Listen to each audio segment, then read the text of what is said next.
Salut tout le monde et bienvenue dans les news. Aujourd'hui, émission très spéciale. Oh! Mais oh, c'est quoi? Harcèlement. On s'y oppose. Et on en parle. Ensemble. Et oui, on va parler de harcèlement avec les élèves de l'école libre d'EY. Allez, tout voir, tout comprendre, c'est ici que ça se passe. Les news, c'est maintenant!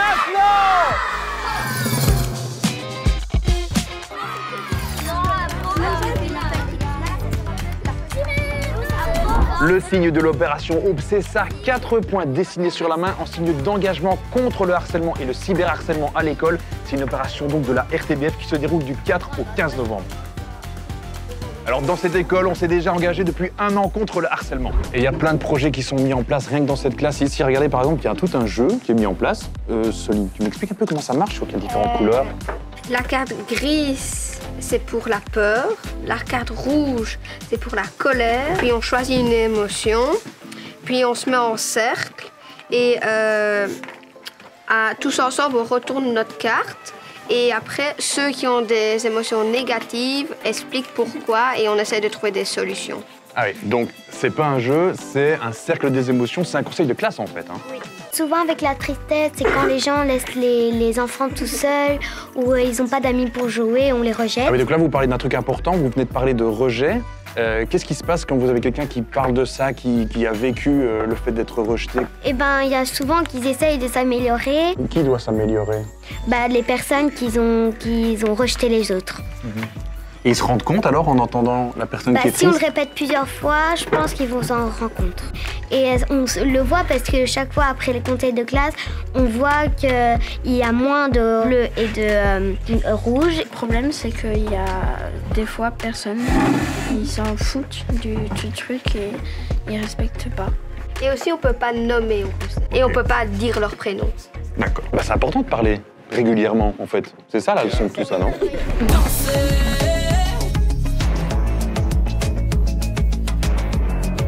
Bon alors Elisa, dans cette école, il y a évidemment plein d'autres projets pour aider à s'exprimer, à parler de ses sentiments. Tu peux m'en parler d'un autre?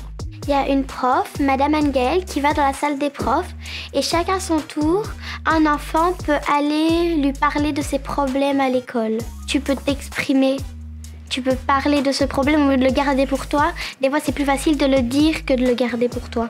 Et Madame Angel, en plus de te parler à toi, est-ce qu'elle va régler le problème par derrière?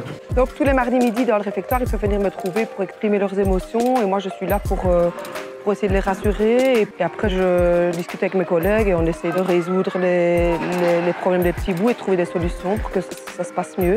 C'est vraiment positif, donc c'est chouette. Comprendre et agir, c'est notre but. Et pour le faire correctement, il faut comprendre exactement qui intervient dans ce genre de situation. Du coup, je vous propose de regarder une petite vidéo que Louana a tournée où elle nous explique chaque rôle. Ça vous est déjà arrivé d'être la cible de harcèlement à l'école, se faire insulter, frapper ou mettre de côté encore et encore? Si c'est votre cas, je vous rassure tout de suite, ce n'est pas de votre faute. Quand ça arrive, il y a toujours 3 camps impliqués. On va voir qui ils sont et comprendre leur rôle. L'auteur. L'auteur, c'est la personne qui harcèle. C'est celui ou celle qui embête, insulte, pousse, frappe, répand des rumeurs et tout ça de manière répétée. C'est très violent. L'auteur est en position de force et pas forcément parce qu'il est plus musclé, mais il se sent fort. Parce qu'il est populaire ou parce qu'il a beaucoup d'amis, donc il se croit intouchable. Certains auteurs ne se rendent même pas compte d'à quel point ils blessent l'autre. Ils peuvent agir par ennui, pour se divertir ou parce qu'ils pensent que ça les rend plus cool devant leurs amis. Ils peuvent aussi avoir des problèmes personnels comme des tensions à la maison ou à l'école et ils se défoulent sur quelqu'un d'autre. Mais ce n'est jamais une excuse. La cible, c'est la personne qui subit le harcèlement. Il n'y a aucun critère pour devenir la cible de harcèlement. N'importe qui peut être visé parce que tout peut servir de prétexte et rien n'est justifié. Ça n'a rien à voir avec qui on est. On sera toujours trop ceci, trop cela, trop différent en fait. Alors que la différence, c'est super. En grandissant, nos mini-différences font souvent nos forces. Si tu te sens harcelé pour l'instant, c'est très important de comprendre que ce n'est pas normal. Tu n'as pas à vivre ça. Et l'école doit être un espace où tu peux grandir et tester des choses en toute sécurité. Quand on est harcelé, on peut se sentir seul, perdre confiance en soi, avoir peur d'aller à l'école ou sentir de l'anxiété ou de la dépression. C'est normal de ressentir ces émotions, mais pas de les vivre. Beaucoup de cibles de harcèlement se sentent coincées et ont peur d'en parler. Elles pensent que personne ne les croira ou que le harcèlement empirera si elles en parlent.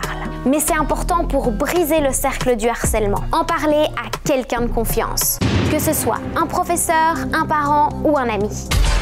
Les témoins, eux, peuvent tout changer. Ce sont les personnes qui assistent au harcèlement. Leur rôle est super important. Imaginez, vous êtes dans la cour de récré et un élève se fait insulter, les autres regardent sans rien dire, pire, ils rigolent. Ça peut donner à l'auteur l'impression que ce qu'il fait est accepté, voire encouragé. Mais les témoins ont un grand pouvoir. Un grand pouvoir implique de grandes responsabilités. S'ils décident de ne pas rire ou d'intervenir en défendant la cible ou en allant voir un adulte, ils peuvent arrêter le harcèlement. C'est vrai que ça peut faire peur d'intervenir, par exemple parce qu'on a peur d'être la cible du harcèlement à notre tour. Mais il suffit parfois d'une personne pour que l'auteur se sente moins fort et que la cible se sente soutenue. Si vous êtes témoin, élève, professeur ou parent, ne sous-estimez jamais votre super pouvoir d'agir. Le harcèlement s'y oppose et on en parle ensemble.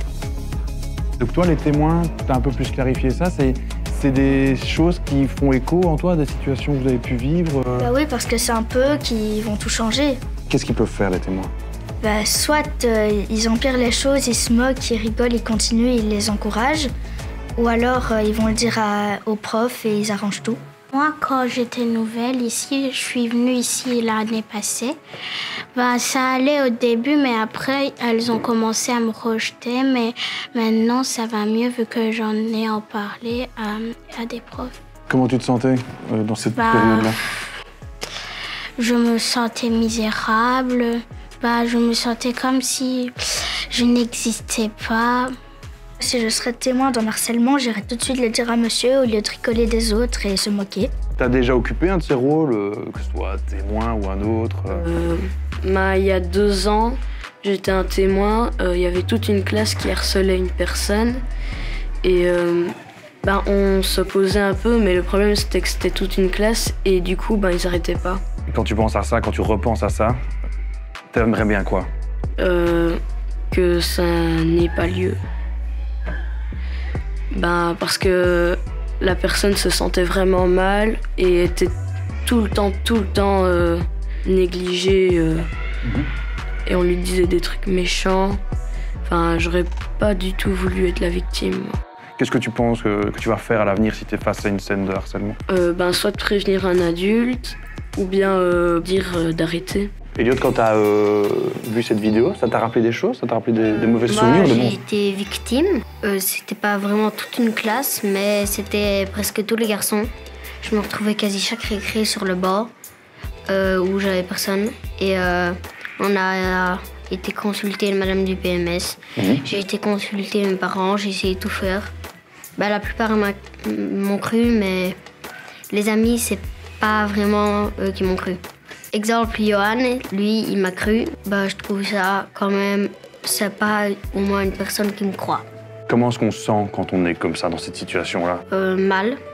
J'ai tout prévenu, j'étais mal dans ma peau. Je voulais changer.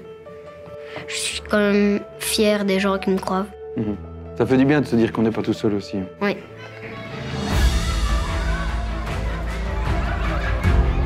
Hope, c'est la solidarité et l'engagement. Alors à vous de vous engager. Harceler, c'est pas OK. Ose en parler, Je t'écouterai. prends-les devant. Ensemble, nous pourrons dire stop!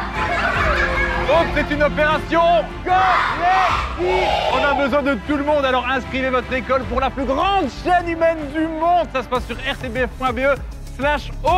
Bye bye. Ouais, bye bye tout le monde.